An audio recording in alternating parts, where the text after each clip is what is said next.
దేవుడు ఆయన కాపాడడానికి సిద్ధంగా ఉంటాడు. ప్రభువా, నాకు ఏమీ లేదు నాయన, నాకు నువ్వే దిక్కు. పక్కకు చెప్పండి మాట. ఎవరు దిక్కు? యేసయ్యే.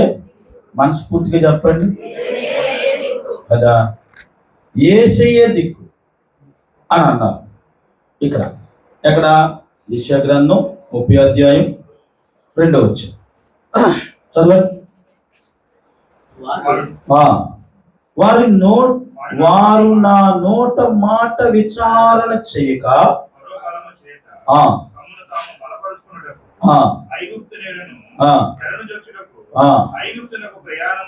ప్రయాణం చేశారు కనుక వారు నా నోటి మాట విచారణ చేయలేదు. అంటే ఏంటి?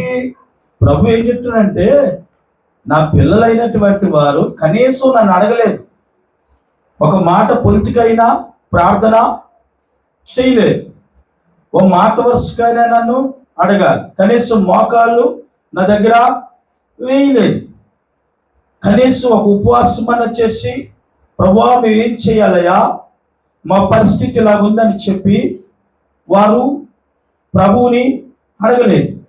విచారణ చేయడం అంటే ప్రార్థన చేయడము. శరీరం బాధ పెట్టుకుని ఉపవాసం ఉండి ప్రార్థన చేయలేదని దేవుడు ఇక్కడ మాట్లాడుతున్నాడు. కనుక వారు నా నోట మాట విచారణ చేయక పరో బలము చేత తమ్మును తాము బలపరుచుకున్నట్టుకు. చూసారా ఏమైపోయిందంటే, దేవుడిని అడిగితే దేవుడు ఎలాగ నడిపిస్తాడు అనేటువంటిది ఇక్కడ వీళ్ళు కనుక్కోవాలి. రెండోది, సృష్టికేకర్త అయినటువంటి దేవుడిని పక్కన పెట్టి వాళ్ళు ఏమనుకున్నారంటే, ఐగుప్తి వైపు చూసి పరో బలము మా బలం అవుతుంది కనుక, మా బలమే పరో బలం అవుతుంది కనుక మేమందరం వెళ్ళి ఏదో సాధిద్దామని చెప్పి ఐగుప్తి నీడన చరణ జోచుటకు ఐగుప్తి ప్రయాణము చేశారు అని ఇక్కడ మనకి బైబిల్లో చూస్తూ ఉన్నాం. పిల్లలు గమనించండి, ఒకటి మాట్లాడుకునే విషయం మాట్లాడుకోవాలి, విచారణ చేసే విషయం విచారణ చేయాలి. వాళ్ళు చేయవలసినటువంటి సమయంలో చేశారంటే కష్టకాల సమయంలో వారు చేయలేదు. వాళ్ళు దేవుణ్ణి కనీసం ఆశ్రయించలేదు. వాళ్ళు ఏమనుకున్నారంటే, మేము ఎక్కడికి వెళ్తే అక్కడే మా రాజ్యం అనుకున్నారు. ఏమనుకున్నారు? ఎక్కడికి వెళ్తే అక్కడే మా హవా, మా గాలి అనుకున్నారు. నేను అంటాను, ఉన్న గాలి తీసేస్తాడు దేవుడు, మందేం కాదు, గాలి అంతా అయిందే. ఆమె చెప్పండి. నీడ అయింది, గాలి అయింది, శ్వాస అయింది, ఏమండి బ్రతుకునిచ్చే దేవుడే ఆయన. కనుక వాళ్ళు దేవుణ్ణి అవమానపరచాలని వారు అనుకున్నారు. కానీ ఆ తర్వాత వచ్చిన ఏమో చూడండి, అక్కడ పరో వలన కలుగు బలము. చూసారా? పరో వలన కలుగు బలము మీకు అవమానకరమగును అన్నాడు. చూసారా? మీరు అనుకుంటున్నారు కదా, నన్ను విడిచి వెళ్ళిపోతే మీరు గొప్పలు అయిపోదామని, నా చేతిలోంచి వెళ్ళిపోతే ఏదో సాధిద్దామని అనుకుంటున్నారు కదా. కానీ పరో వలన ఆ ఐగుప్తి నీడను మీరు ఆశ్రయించి ఆ బలము కోసం మీరు వెతుకుతున్నారు, భౌతికంగా మీరు చూస్తున్నారు కనుక మీకు అది అవమానమవును అన్నాడు. రెండోది ఏం చెప్పాడంటే, చదవండి. చూసారా? ఐగుప్తి నీడన మీరు చరణ జోచుచు వలన సిగ్గు కలుగును.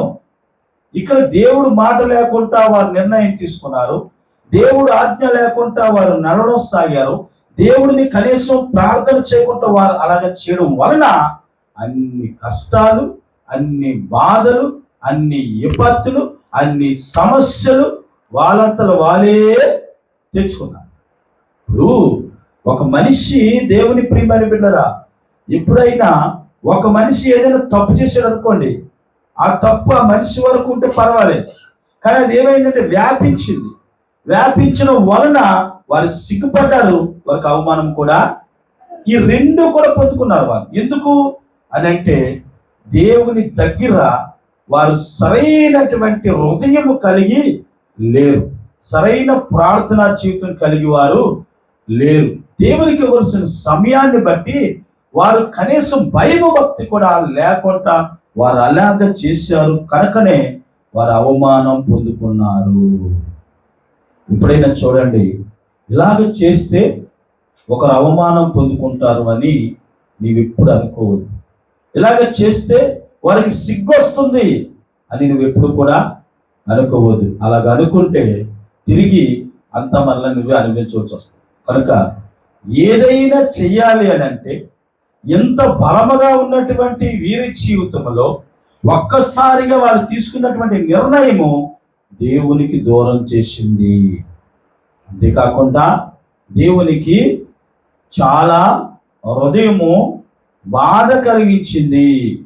ఎప్పుడైనా దేవుని ప్రియమైన బిడ్డలు గమనించండి, దేవుడిని ఏ విధముగా కూడా అవమానపరచాలని, సంఘాన్ని అవమానపరచాలని, సేవకుడిని ఏదో సిగ్గు కలుగు చేయాలని ఏది కూడా చేయకూడదు. ఎందుకంటే అది చాలా ప్రమాదకరము అని బైబిల్ చెప్తుంది, నా మాటలు కాదు. యోనా గ్రంథంలోకి ఒకసారి వద్దాం. యోనా గ్రంథము 4:6 చూడండి. అక్కడ చక్కనైనటువంటి మాట, దేవుడైన యెహోవా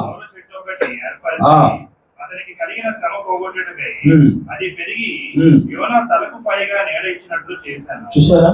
ఎందుకు? యోనా అప్పటికి ప్రయాణం చేసి అలసిపోయి ఉన్నాడు.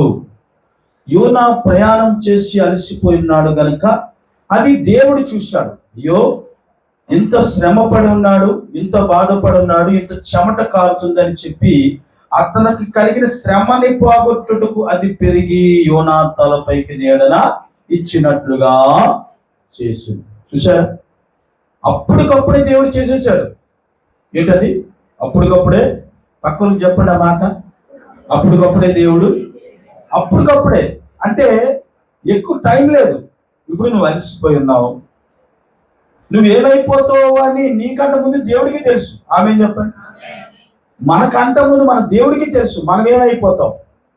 కనుక దేవుడికి తెలుసు కనుక దేవుడు అక్కడ వెంటనే ఒక నీడని ఏర్పాటు చేశాడు. పిల్లలు చూడండి, అక్కడ అది పెరిగి యోనా తలపైకి నీడనిచ్చినట్లుగా ఆ చెట్టు ఏమైపోయింది? దేవుడు ఆజ్ఞాపించగానే చక్కగా కొమ్మలు వచ్చేసాయి. ఏమండి? చక్కని నీడ వచ్చింది, చక్కని గాలి వచ్చింది. యోనా ఆ చెట్టు కింద చక్కని విశ్రాంతి పొందుకున్నాడు. హల్లెలూయా!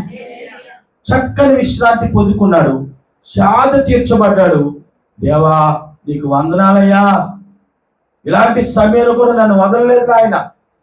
నువ్వు నాకు ఈ చెట్టు ద్వారా ఎంతో మంచి గాలినిచ్చావయ్యా, మంచి నీడనిచ్చావయ్యా అని చెప్పి దేవుని ప్రియమైన బిడ్డరా యోనా చాలా పొంగిపోయాడండి.